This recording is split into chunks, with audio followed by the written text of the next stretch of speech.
Hi, this is Radhika from Common Word in Manchester. We have a long history of helping emerging writers become more successful.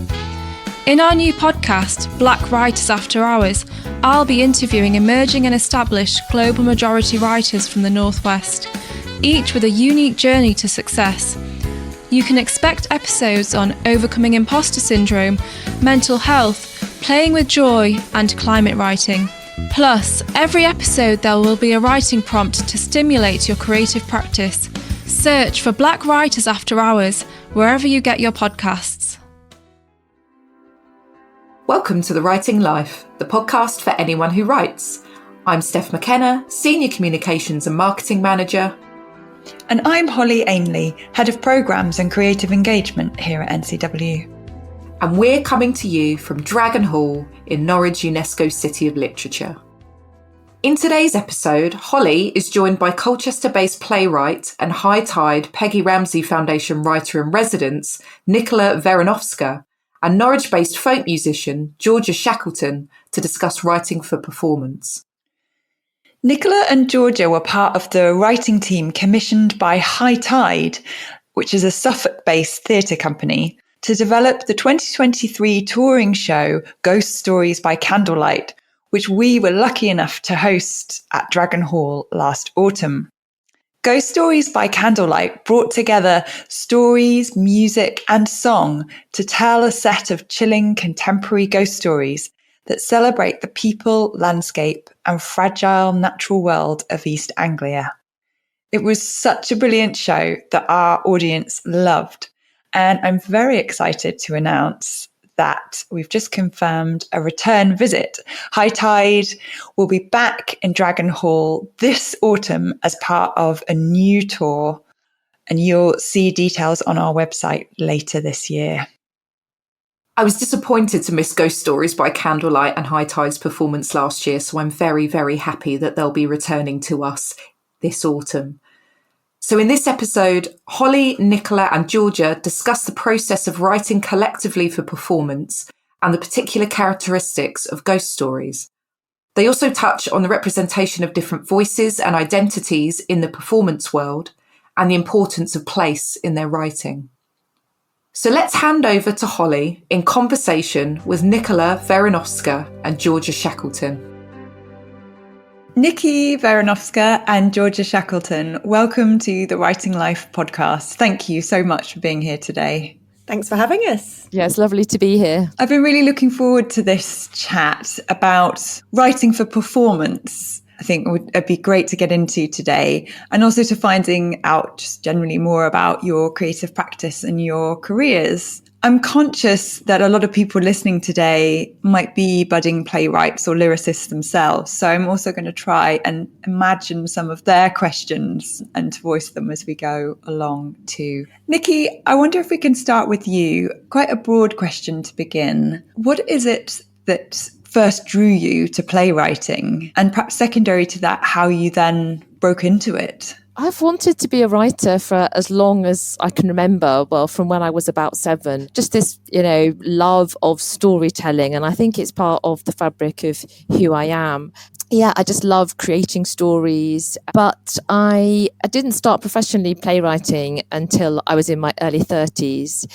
When I was 16, I wrote a play and it was runner-up for the Royal Court Young Playwrights competition. So I guess that was the moment that I really wanted to be a playwright. I felt that I'd found what it was I wanted to do with my life. But my undiagnosed disability, I have dyspraxia, ADHD and ASD, meant that I didn't have the confidence to kind of enter that world, because I think it's a hard world to enter for anyone with an undiagnosed disability. The barriers were just too big for me. So it wasn't until my dyspraxia was diagnosed when I was 32 that I actually found the confidence to enter the world, which I did by joining a local playwrights group. And I was very lucky that within 6 months I had a small piece commissioned, and then it took off. That's a fantastic testament to loving something and keeping going despite the barriers. Yeah. And so playwriting in particular, was there something that drew you to that as the form? Because you say you always wanted to be a writer. I wonder, Yeah.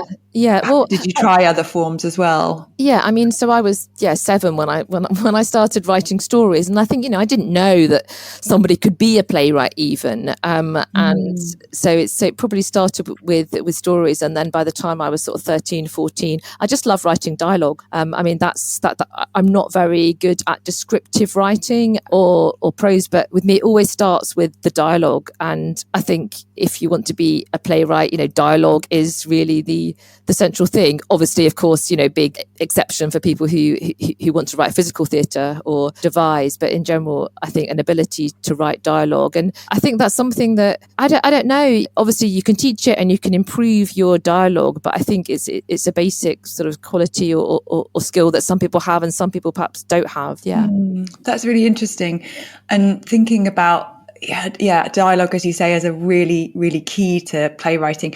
We offer a script writing course as part of our NCW Academy programme. But obviously, playwriting is quite a particular area within that wider realm. You talk about dialogue there, and I wonder is it possible to pinpoint anything else that's really specific to playwriting? Because I when I was initially thinking about it, I thought, well, it's the fact that it's to be written on.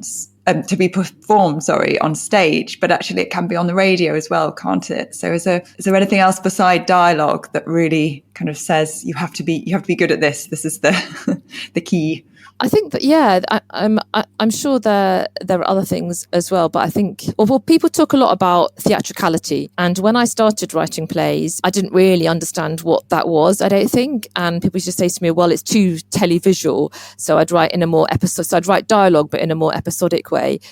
But whereas now I think it's about really being aware of the fourth wall and breaking it if you want to, and just finding ways to be as theatrical as you can. And I know the National Theatre say that when they put something on, when they stage a play, it has to be that particular play could only be on the stage because it really has to embrace theatricality. So I think that's quite, so I always think, if I watch something and I think, oh, this is a film, or, then is it somehow not theatrical enough? Does that sort of make sense? So, and by that, I suppose it's things like being able to do direct address to the audience in a way that perhaps you wouldn't do with TV or film. Yeah, that does make sense. That's really interesting. I think I wasn't able to get to that, to what the nub of it was. So thank you. Georgia, I want to bring you in. You also write words to be spoken, but crucially to be sung as well. So I wonder if you can tell us a bit about being a lyricist, what it entails, and again, what drew you to it. So my interest in writing songs started shortly after I started becoming interested in singing, really. And I didn't start singing until my early 20s. And folk music is my background and what really drew me into playing, and especially singing. So it was an interest in the folk repertoire, in old ballads and songs, the majority of which have a very strong story and a feeling of storytelling. So that's really the route that I go down when I'm writing a song. All of my songs have a strong story to them. Yeah, that's interesting, isn't it? That I wonder, because folk, as you say, folk music in particular seems to have a real narrative drive.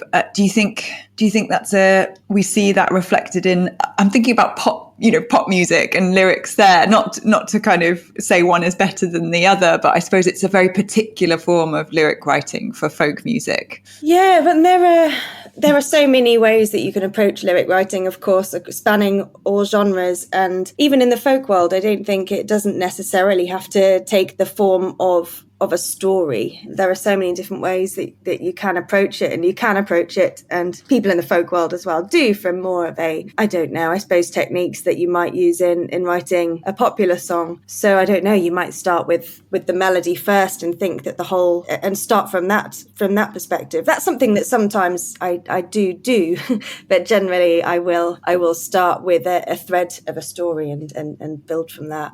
Yeah. Actually, interesting you mentioned that, because you talked about being a singer and a musician yourself, so you are in a position sometimes to start with a melody. I wonder what that sort of roundedness brings to your work, and if it's possible to still write lyrics as effectively if you don't, or one doesn't have the ability to then perform their own work? I think that you certainly can. You're actually saying this at a really interesting time, because I've just behind my computer, I can see in front of me, I've got a whole bunch of sheets of paper, which are songs that have been written for a songwriting competition, which I'm giving feedback on, which are predominantly not written by musicians. And it's really interesting because some of these that actually have my favourite content and my favourite subject are the ones that are perhaps would be most difficult to put to music, and just in sort of the general scansion and meter, just with from a completely different approach, and from somebody who would write in a completely different way. To me, it's been so interesting. So it's Oh, that's fascinating. That's a great answer. And one more question just about the specifics of lyric writing I wanted to ask you is that, and I've heard a lot of lyricists answer this question differently, but we've talked about storytelling. Would you say there's quite a lot of synergy between writing poetry and writing lyrics? I would say yes. I think there probably is. I don't know if there's that much synergy between it and the way that I personally write, but definitely. And I know it's a way that a lot of musicians will use as a starting point as well in bringing a song into their repertoire. There are so many poems that musicians set to music. And some that are quite commonly set to music. There's a poem, Sea Fever, which often sort of finds its way into musicians' repertoires across different genres. And I wonder what it is about that particular poem, or particular poems, that do often sort of find their way creeping over into the song world. Sea Fever. Yes, I can't remember who wrote it. That's good tip though. So both of you have really talked about how storytelling then and narrative, creating a narrative to be performed is something that you're really passionate about and kind of connects you into your form. So I wonder then what the process is like of handing over those words that you've written to somebody else to be performed. So whether that's an actor or a singer, and hearing them perhaps altered. Nikki, do you want to take that to start? Yeah, I mean, lots to say about that. One of the reasons that I love playwriting so much and I love the process is that it's a collaborative process, and it's about working with other people. And I love being in a rehearsal room with actors, and the way that the first week, I think it's useful for me to be there, because I probably know more about the script and the characters and the story behind it than the actors do. And then to see that transition over a few weeks, and that moment when I feel my role is done now and it's the actors, and I just think that's really lovely. And the way that I teach playwriting, when I sort of playwrights often ask about this, new playwrights, and I think I have to take responsibility for the words that I've written when I'm in a room with actors. I do feel at the beginning of the process, I have responsibility to be there and to kind of explain it and to give my interpretation of it, but I don't own it. I don't have ownership of it. It is really collaborative, and the actors will take it, and it will become hopefully something similar to what I imagine, but also something else. And at the end, what I offer is words on a page, and and it's much more than just me. I love that idea of it being a collaboration. It reminds me of talking to some novelists who talk about exactly that they can give as much of themselves as possible onto the page, but once a reader picks up the book, they're always going to bring something slightly different. And I suppose you then have the audience again bringing another layer of interpretation to somebody else reading your words. So and it always changes. I mean that's the other thing. The thing about theatre, it's live performance, so every night it's different, and sometimes a play will change over time. It will become funnier or become more serious, or something with a particular area of poignancy about it that wasn't there at the beginning. And it's magic. I think that's what it is. And have you written for radio ever? Yeah, I have. I co-wrote a radio play, which was an adaptation of a Charles Dickens novel called, the novel's called Little Dorrit, but we called it Amy Dorrit. And it was a Radio 4 sort of Christmas slot. And that was with April De Angelis and Grey Eye Theatre and Naked Theatre Productions. And yeah, that was really interesting to write in a different genre. But also it was very much a disability-led story, because in Victorian England, people of short stature were called little. And so it's called Little Dorrit because Amy was of short stature. But, until fairly recently, that reading had been completely lost. So people studying Dickens, up to sort of 10, 15 years ago, just wouldn't have had that sense, that understanding of Amy's disability at all. So it was kind of brilliant to write that through a, more modern, liberal understanding lens. So that was, that was great. And to bring that character to life through dialogue in a very different way. Yeah, it sounds like and give her agency. Yeah, I love radio work. I haven't had any more radio work, but I'm hopeful that at some point I may do. Yeah, but quite different to live theatre, as you say. And Georgia, you as well, I know, have had a lot of your words and performed, but you've also performed. And how is that? I mean, that sort of coming alive, perhaps through someone else's communication. It was really great, and something that was quite new to me, actually. I've written tunes for other people, kind of as presents. And if you're writing a tune for somebody, there'll be something about their spirit or the way that they play, if you're writing it for another musician, that will be present in that tune, I think, that makes it quite different to a tune that you were writing for yourself or for your own band to play. Song-wise, or lyric-wise, at least, I think it's the first time that I have actually written something for somebody else to perform. And this was for Ghost Stories by Candlelight. Oh, yes, sorry, for Ghost Stories by Candlelight. Yes, that was the first time that I've actually written something for someone else to lyrically perform, I think. And it was great. It was just a completely new experience, seeing somebody else bring something to life. And there were so many challenges and so many hurdles in that, which were really worthwhile to overcome, seeing that brought to life by another person and then making it their own. And when you talk about the challenges, were they in being able to get across what you'd originally intended with the lyrics? It wasn't that so much. It was more practical challenges in terms of the key that the music had been written in, and the music was written for that before we knew, and before and during, before everybody knew who was going to be cast in that role.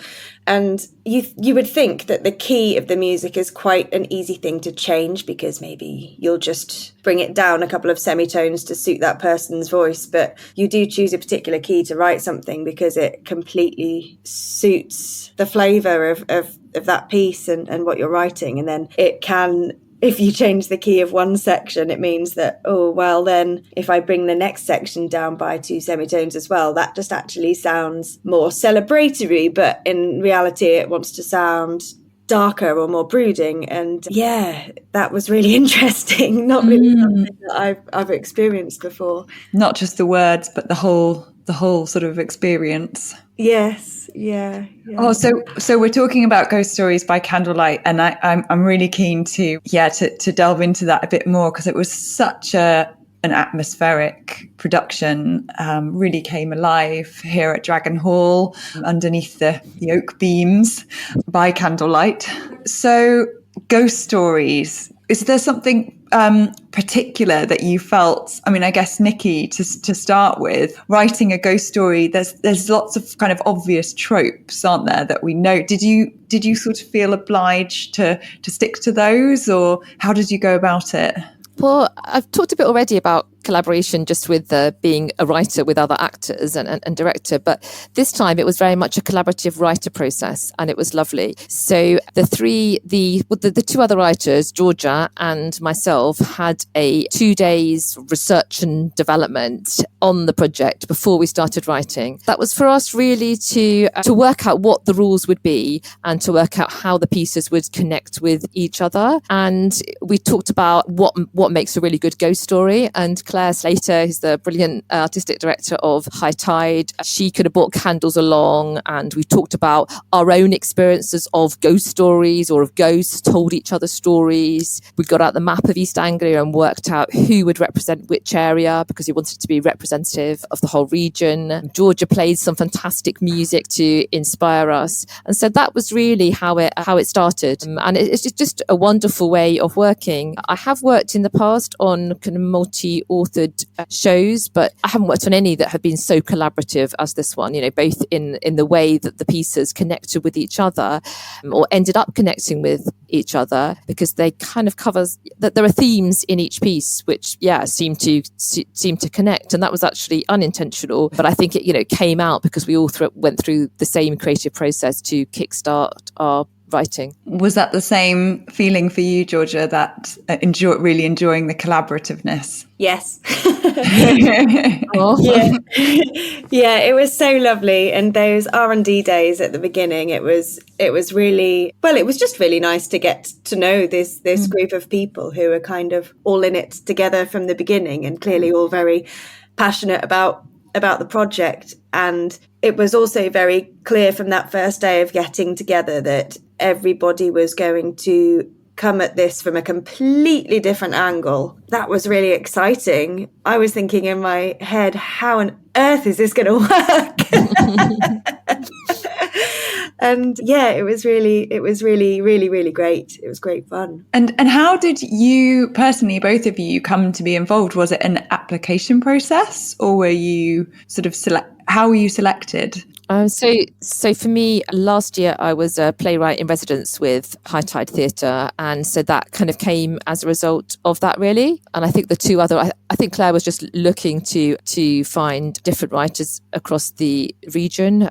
So you didn't have to show any credentials in ghost stories and spooky writing in particular? No, none of us had ever written a ghost story before. So during that first day, we really worked out, what should a ghost story look like? We'd already been reading lots of ghost stories. So Claire and HighTide compiled this kind of amazing pack, it was like a sort of, I don't know, it reminded me of a kind of course reading list. It was fantastic around ghost stories and spooky writing. And so we established things like a ghost story is much more frightening if you set it in a contemporary setting. So if you think all of our three stories are very much contemporary settings, the ghost can be ancient, the ghost can be whoever you like, but if the person experiencing it is from the contemporary world, then it's more scary for the audience. So it was just establishing rules like that and looking at the structure of ghost stories, how it's not my work's very character driven normally, but how actually a ghost story structure is not character driven. It's more about starting off with a small scary incident and then making each sort of scare bigger and bigger. So we looked at that type of structure. So it was fascinating. I love those 2 days. They were wonderful, weren't they, Georgia? They were great fun. Yeah. Sounds like a creative melting pot that out of it was born something, absolutely brilliant and very scary. I can testify. So we're talking about, you both just sort of mentioned there about the place, and obviously Ghost Stories by Candlelight was really rooted in East Anglia and in place. Georgia, in particular, I know that traditional material from East Anglia provides a lot of inspiration for you and your writing. I wonder what it is about that, whether it's East Anglia in particular, or what's your connection? Well, I do think that a sense of place is very important to me as a musician in how I write, and you have made that connection. Yeah, I do perform a lot of material that is kind of based directly around old songs and stories from our region, and I think that I like to do that because I don't feel as though East Anglia is as widely represented as other regions in terms of the music and the material having travelled so widely. And I think that there are so many reasons for that. Geographical reasons. I think the draining, if you're taking it way back, I think that the draining of the fens, which is kind of where my part of Ghost Stories kind of started as well, had a huge lot to do with that. And I think that there's a lot has been passed on generationally from the way that people were and what they had to overcome back in the 1600s that has maybe been sort of reflected in the way that a lot of people who still live out in the fens and rural areas in East Anglia maybe are today, in terms of passing on songs and stories, and maybe not necessarily protective of those, thinking I don't want to pass them on, but it's a more, oh, well, why is anyone interested in that kind of thing? But I do think that wherever you are living, it is important to associate yourself with the songs and stories of that region. So I'm from East Anglia, but if I was living elsewhere, I would also be making an effort to sing songs and write material about that place, so I can better connect with that area. Do you think it gives the music, but also the narratives in the lyrics a kind of a rootedness or an authenticity, perhaps?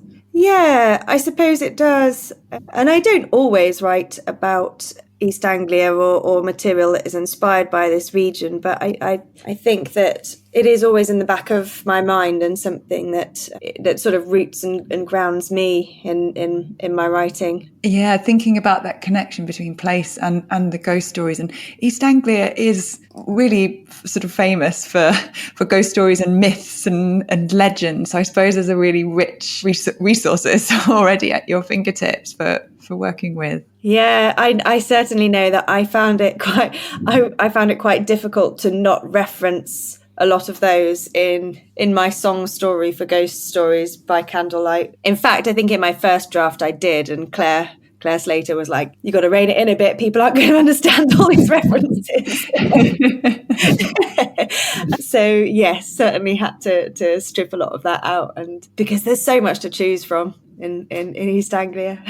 There really is, yeah, difficult to avoid, your black shucks and your many haunted churchyards. And but, Nicola, obviously you're also based in the region, and you really drew on the landscape for your work in Ghost Stories by Candlelight, and on our relationship to landscape. Did East Anglia make it easy for you to do that? Yeah, I mean, I write a lot about place in my work anyway. So my first full-length commission was for a piece called Pea Pickers, which was about women picking peas in Coggeshall, so in rural Essex in the just after the war, 1940s, 50s. And I've also written a play called Guest House, which is about Clacton on Sea and how it declined from being a town that you could be proud of, where everyone had a guest house, from the 1850s, really, since the railway started, to becoming an impoverished place. It's probably the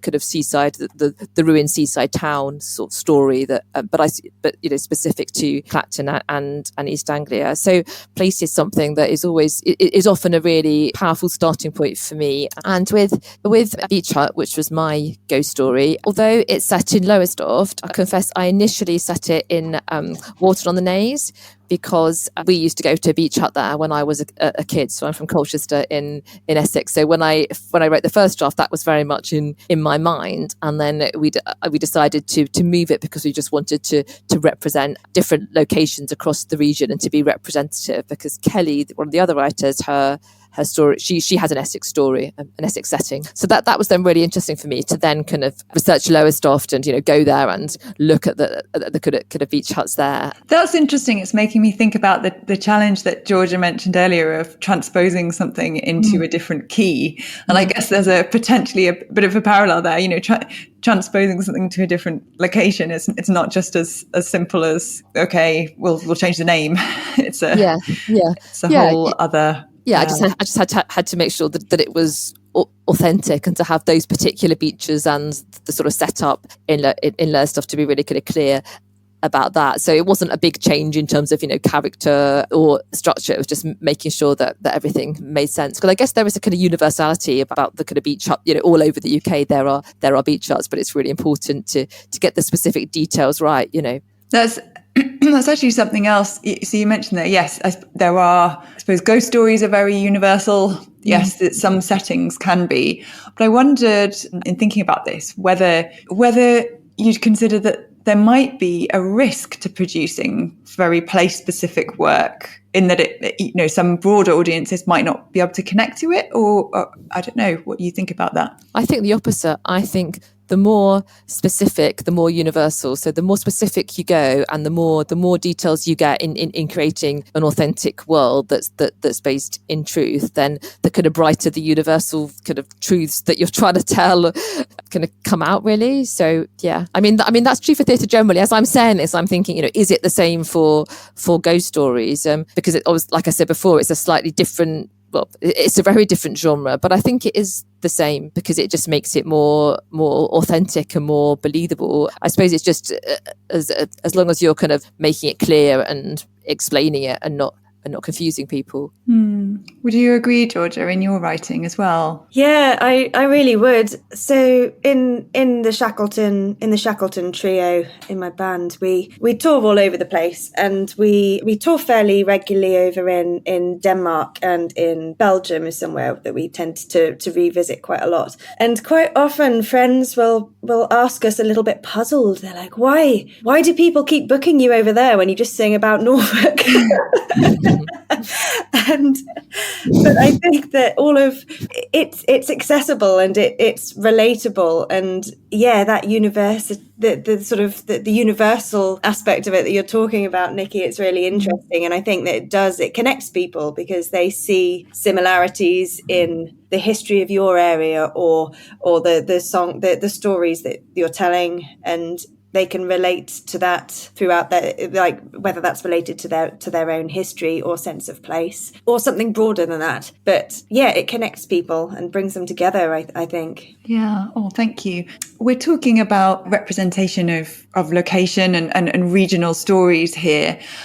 I'm keen to talk a bit more about representation more generally in playwriting and songwriting, all kinds of voices that are perhaps traditionally underrepresented in this kind of written, spoken, sung words. I want to start with you, Nicola, because you mentioned already the sort of barriers that you personally experienced in getting into this world. And I know that you're an advocate for writing from a neurodivergent perspective. Is that something that feels really important for you to highlight? Do you feel like there are perhaps neurodivergent voices that have been previously underrepresented? Maybe they still are. Yeah, I'm sure they still are, but I think things have changed a lot in the industry. So I had my first professional commission in 2003 for a piece at the Mercury Theatre called Slammers. It was like 3 pieces, and mine was one of them. And I just remember at that point, the statistic was, and this isn't even neurodivergency, but sort of gender, 9 out of 10 new plays are written by men, and that's, that's 20 years ago. God, I feel old now, like I've been doing this a long time. But, that's radically changed. I mean, arguably it still hasn't changed enough, because once you break it down and you look at the kind of bigger spaces, more mid-scale theatre, more, big commercial theatre, then the gender balance isn't that great. But in terms of generally, it's really improving. So I think I'm trying to say, I think there's a lot more work to be done on the gender imbalance, but it has really improved. And I think it's the same for neurodivergency. So although, as I said, my diagnosis when I was 29 gave me the confidence to start playwriting, because I kind of knew who I was, but a lot of it was about confidence with me. Before I just felt like, there's something wrong with me, but I don't know what it is, and just feeling very exposed. And you really need to have confidence because you're vulnerable as a writer, and I think you need to kind of have defenses against that, and I guess I didn't have any. So when I started playwriting, although the diagnosis gave me the confidence to start, I wouldn't be open about my neurodivergency because nobody knew what it was. Nobody would have heard of dyspraxia, and I mean, dyspraxia didn't even enter the sort of medical, wasn't officially sort of classified medically until the mid 1990s anyway. And before that, it was called clumsy child syndrome, which was, quote, a condition affecting retarded boys, so I had no hope of being diagnosed any earlier, really. And in the early 2000s, no one knew what it was. So it took me 10 years before I felt confident to be open about being neurodivergent. Before then, I would never tell anyone that if I was struggling with things like being able to concentrate, getting sensory overload, not understanding instructions, having to ask for clarification, those sorts of things. I would never, or making a cup of tea without spilling the milk, I would never mention it. And it wasn't until I started working with Grey Eye Theatre Company, who I've worked a lot with since, that I had the confidence to just say, yeah, I'm just going to be open about it and ask for the support I need, and tell people if I'm struggling with something, because then that's better for everyone. So it took me 10 years before I started to be open about it, and before I started to actively write about it. So I wrote a play called Hidden, which was the first full-length play that's been written about, to my knowledge, about female dyspraxia, and I started writing that in 2010. And since then, in this last decade or so, it's just suddenly, people are getting diagnosed, people are talking about neurodivergency, people are proudly calling themselves neurodivergent artists, and it's really good. And I think the industry is starting to listen, and I think we're in a good place. That feels so positive and great to hear. Very interesting to hear that, for a world which works with words, though, the sensitivity there you were saying about how dyspraxia was previously described, and it feels like as writers there's an opportunity perhaps now as well to have the power to change, to overturn some of that, and by bringing your voices or stories of characters to the stage, that you're really actively a part of that change. Yeah, I think that's true, and I'm sort of really honoured to be part of that change. And when I meet younger, early career neurodivergent writers, and I just see that they are confident in. There are still barriers for them, and there are barriers for all of us in the industry, to be fair. But yet they seem to have that sort of confidence about their identity that I never had, and that feels like I think we are in a good place. Thank you. And Georgia, I wonder, to bring you in on this subject, are there voices or perspectives in contemporary performance, songs or theatre perhaps, that you feel are still going unheard or perhaps missing? Was it something you've experienced? Yeah, sure. I think that there certainly are underrepresented voices. And if I'm talking about in terms of the folk scene in general, I think that representation in general is something that is really, really, really improving within our world. There have been a lot of barriers in place, that probably just reflecting on what Nicola's covered there as well.